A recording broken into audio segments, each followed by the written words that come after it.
सिर्फ आपकी थिंकिंग आपकी लाइफ बदल सकती है। सिर्फ आपकी सोच आपके जीवन का सबसे बड़ा चमत्कार कर सकती है। एक ऐसी किताब जिसे पढ़ने के बाद मैंने समझा कि लाइफ में पॉजिटिव थिंकिंग की पावर सबसे बड़ी है। नाम है इस किताब का the power of positive thinking. इसे लिखने वाले ऑथर का नाम है नॉर्मन विंसेंट पील और ये किताब अपने आप में बेस्ट सेलर है। इंटरनेशनली इस किताब को सबने पसंद किया है। इस किताब में बहुत सारे चैप्टर्स हैं, लेकिन मैंने सिर्फ 10 शॉर्टलिस्ट किए जो आपको बताना चाहता हूं और आप तक वो लर्निंग्स पहुंचाना चाहता हूं जो आपकी लाइफ बदल सकती हैं। लर्निंग सीरीज देख रहे हैं आप, सीखोगे नहीं तो जीतोगे कैसे। मैं हूं आरजे कार्तिक। आइए शुरू करते हैं। Chapter 1 the power of positive thinking जो बुक है ये आपको स्पिरिचुअल प्रैक्टिसेस भी सिखाती है, बताती है कि कैसे आप जो सुपर नेचुरल पावर है, जिन्हें सर्वशक्तिमान कहा जाता है, उनसे बात कर सकते हैं और उनके माध्यम से अपने जीवन में बदलाव ला सकते हैं। सबसे पहला चैप्टर जो है उसके बारे में बात करता हूं, द पावर ऑफ प्रेयर। जो प्रार्थना की शक्ति है उसे पहचानिए। एक दोस्त जो था, दो दोस्तों की कहानी। एक दोस्त जो था बिजनेसमैन, उसके जीवन में बड़ी परेशानी थी। उसने दूसरे दोस्त से कहा कि मुझे तो कोई सोल्यूशन मिल ही नहीं रहा है, ना कोई सोल्यूशन दे रहा है। तो दूसरे दोस्त ने कहा कि दोस्त आप अच्छे तरीके से प्रार्थना कीजिए, जब किसी को भी कोई भी सोल्यूशन यहां ना मिले तो वो आपकी मदद करने के लिए अवश्य आते हैं। आपको उस प्रार्थना का सही इस्तेमाल करना होगा। तो उसने पूछा कि क्या है प्रार्थना करने का सही तरीका। तो दोस्त ने उसको सही तरीका बताया। उसके अंदर के जो नेगेटिव थॉट्स थे वो जाने लगे, वो परेशानियां गायब होने लगी और वो शांति के रास्ते पर आ गया। मन की शांति को उसने दोबारा से जनरेट किया और उसके जीवन में बदलाव आ गया। जो राइटर हैं, जो ऑथर हैं इस किताब के, उन्होंने कुछ ऐसे नियम बताए हैं जिनके जरिए अगर आप जो हैं अपनी प्रार्थना के तरीके को बदलना चाहते हैं और अच्छा करना चाहते हैं तो कर सकते हैं। जैसे कि अगले दिन के 24 घंटों में से कुछ मिनट निकालिए और सिर्फ ऊपर वाले के बारे में, परमात्मा के बारे में सोचिए। ये प्रक्रिया आपको और स्पिरिचुअल बनाएगी। दूसरी बात, अगर आप किसी बात के लिए परेशान हैं तो अपनी आंखें बंद कर लीजिए और मन में विश्वास कीजिए कि वो मेरे चारों तरफ हैं और परमात्मा को आप महसूस करना शुरू कीजिए। तीसरी बात, जो सुपर नेचुरल पावर, गॉड, अल्लाह, भगवान, अलग अलग नामों से लोग उन्हें पुकारते हैं, आप सिर्फ उनके साथ ईमानदारी से कनेक्ट कीजिए, प्रार्थना करना शुरू कीजिए, वो आपकी जरूर सुनेंगे। चौथी बात, कभी ये मत सोचिए कि मैंने क्या मांगा और भगवान ने मुझे क्या दिया। ऊपर वाले ने जो भी आपको दिया उसके लिए उनका धन्यवाद कीजिए। कहिए आपका शुक्रिया है, आपका शुक्रिया है। आपके जीवन में बदलाव आने लगेगा। और सबसे अच्छा तरीका 5वां ये कि उन लोगों की लिस्ट बनाइए जिनके लिए आप प्रार्थना करना चाहते हैं। जितना ज्यादा आप दूसरों के लिए प्रार्थना करेंगे उतनी ज्यादा आपकी प्रार्थना सुनी जाएगी। दूसरा चैप्टर जिसके बारे में आपको बताना चाहता हूं कि देखिए, कोई भी मशीन होती है वो सबसे अच्छा परफॉर्म तब करती है जब वो शांत होती है, यानी कि उसे समय मिलता है, थोड़ा आराम मिलता है। उसके बाद जब वो काम करना शुरू करती है बेहतरीन तरीके से काम करती है। हमारा दिमाग भी एक मशीन है और जब ये शांत रहेगा तो पावर जनरेट करना शुरू करेगा। ऑथर कहते हैं कि एक शांत मन जो होता है वो एक तनाव से भरे हुए मन से कहीं ज्यादा शक्तिशाली होता है। अगर आप बहुत ज्यादा स्ट्रेस वाली लाइफ जी रहे हैं तो अपने थॉट्स को बदलिए, मन को शांत कीजिए और अपने विचारों को बदलने के लिए थोड़ी सी मेहनत करनी होगी। अपनी सोच को पॉजिटिव करना होगा। बहुत आसान सा तरीका है, अपने मन से जितने भी नेगेटिव विचार हैं, डर है, जेलसी है, किसी के लिए हेट है, रिग्रेट है, ये सारे इमोशंस को आप निकालिए और ऐसा आप दिन में कम से कम 1 से 2 बार कीजिए। ऐसा करने के बाद आपके मन में दोबारा से नेगेटिव विचार नहीं आएंगे। आपको सिर्फ खुशी मिलेगी और अच्छा सोचना आप शुरू करेंगे। आप नेचर के पास जाइए, आप किसी गार्डन में जाकर के पेड़ के नीचे बैठ जाइए और सिर्फ उस पेड़ के वहां जो एक ताज़ी हवा, सुगंधित हवा, जो शांत हवा बहती है उसको महसूस करना शुरू कीजिए। आंख बंद करके 15 मिनट सिर्फ वहां बिता लीजिए। आपके जीवन में पॉजिटिव चेंज आएगा। तीसरे चैप्टर की बात करते हैं कि आप लगातार उस एनर्जी को कैसे बरकरार रख सकते हैं, निरंतर आपके अंदर ऊर्जा कैसे आ सकती है। तो ऑथर कहते हैं कि जो भी आप सोच रहे हैं उसका आपकी बॉडी पर बड़ा इंपैक्ट पड़ रहा है। अगर आपने मान लिया कि मैं थका हुआ हूं तो आपका शरीर इस बात को मान लेगा।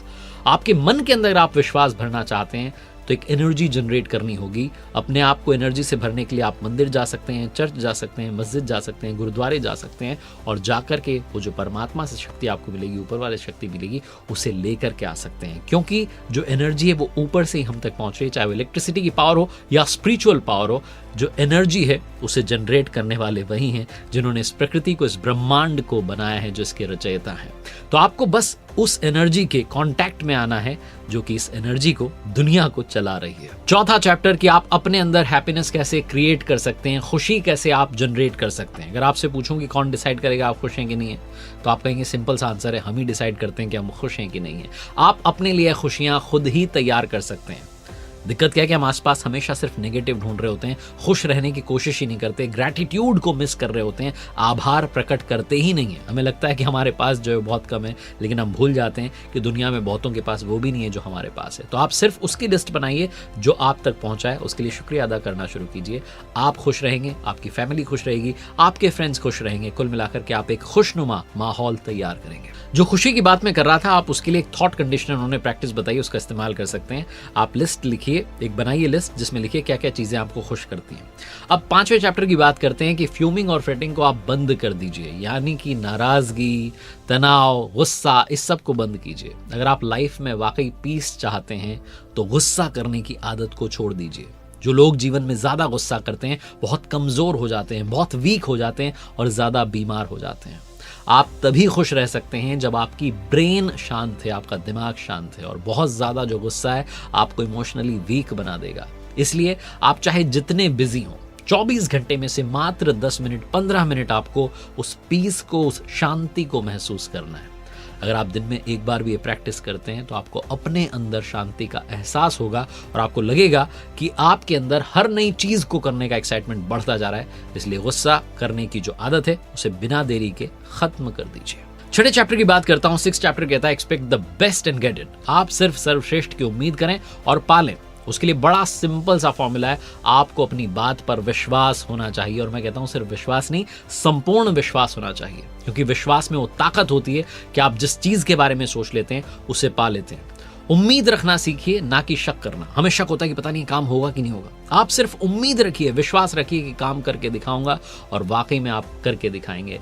ऐसी जो लाइंस हैं, पॉजिटिव लाइंस हैं, मोटिवेशनल लाइंस हैं, खुद से बार बार बोलते रहिए और दुनिया में छा जाइए। 7वां चैप्टर सिखाता है कि आपको हारने में यकीन रखना ही नहीं है। अगर आपको कहीं से भी ऐसा विचार आ रहा है कि आप हार जाएंगे तो क्या होगा, बुरा हो जाएगा, वो सारे नेगेटिव विचार को आप हमेशा के लिए गायब कर दीजिए। आप सिर्फ ये कहिए कि मैं हारने वालों में से नहीं हूं, हार जैसी चीज पर विश्वास नहीं करता, मैं सिर्फ जीतने के लिए बना हूं। ऐसा एटीट्यूड जिस दिन आप लेकर के आएंगे तो अपने आप जीत की तरफ चलेंगे। हो सकता है बीच में आपकी हार हो जाए, लेकिन जो आपका बड़ा गोल है, जिसे जीत कहते हैं, बस उसके रास्ते पर चलने की ताकत अपने आप अपने अंदर जनरेट कर पाएंगे। 8वां चैप्टर सिखाता है कि चिंता की जो आदत है उसको आप कैसे खत्म करें। बहुत सारे लोगों को चिंता जो बड़ी सताती है और कहते हैं कि चिंता जो है वो चिता के समान होती है।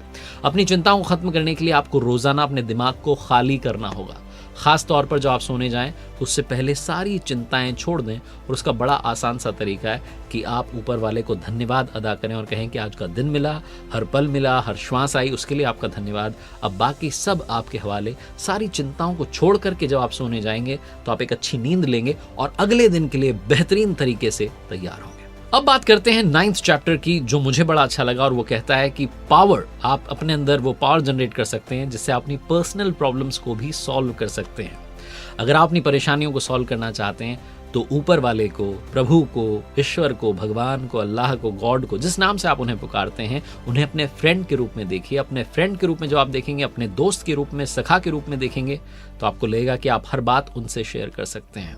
हम सबको ये विश्वास है कि कोई है जो इस सृष्टि को चला रहा है। तो अगर आपको कोई परेशानी का समाधान चाहिए तो उन्हीं की शरण में जाइए, उनसे कहिए कि सब कुछ अब आपको देखना है। जब आप उन्हें अपनी समस्या बता देंगे तो आप देखेंगे कि वो आपकी उस बात को सुन रहे हैं और आपकी समस्याओं का समाधान आप तक पहुंचा रहे हैं। वो किसी भी रूप में आपके पास सोल्यूशन आ सकता है, लेकिन सोल्यूशन आएगा। मेडिटेशन के जरिए, प्रेयर के जरिए, योग के जरिए अपने आप को शांत रखने का प्रयास करना शुरू कीजिए। और अब आखिरी चैप्टर में सबसे इंपॉर्टेंट बात कि आप उस पावर तक जो पूरी सृष्टि को चला रही है उस तक कैसे पहुंचे। वो जो सुपर पावर है उनको कैसे आकर्षित करें, क्योंकि हम अगर उनसे कुछ मांगते हैं और वो नहीं देते तो हमारे अंदर नेगेटिव इमोशंस आ जाते हैं।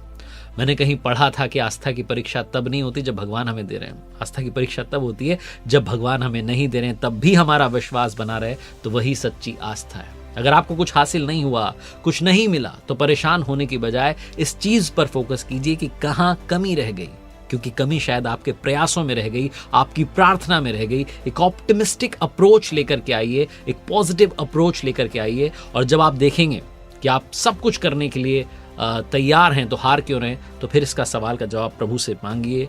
वो आपको जवाब देंगे और बताएंगे कि आपने कहां कमी रख दी, आपकी तरफ से कहां कमी रह गई। अगर आपको लग रहा है कि आपके अंदर कोई ऐसी बुराइयां हैं जिसकी वजह से आप सक्सेसफुल नहीं बन पा रहे हैं, तो बुराइयां भी आपको अपने आप आपके सामने दिखाई देंगी और आपको एहसास होगा कि मेरे अंदर ही कमी थी, शायद इसीलिए नहीं पहुंच पाया। और जब आप सारी बुराइयों को हटा देंगे तो आपको ये एहसास होगा कि आपके अंदर वो पावर है, वो एनर्जी है जो आपको बड़े लक्ष्य तक पहुंचाने के लिए बनी है। बस हम बुराइयों में इतना घिर जाते हैं कि अपनी ही पावर को, अपनी ही ऊर्जा को बड़ी छोटी कर लेते हैं। तो सच्चे हृदय से प्रार्थना कीजिए, सच्चे हृदय से, सच्चे मन से अपनी जो है मेहनत कीजिए और कमाल करके दिखाइए। वही बात जो मैं आपसे अक्सर कहता हूं हर वीडियो के आखिरी में, ऊपर वाले के आशीर्वाद, अपनी मेहनत और अपनों के प्यार के साथ कर दिखाओ को जैसा कि दुनिया करना चाहे आपके जैसा।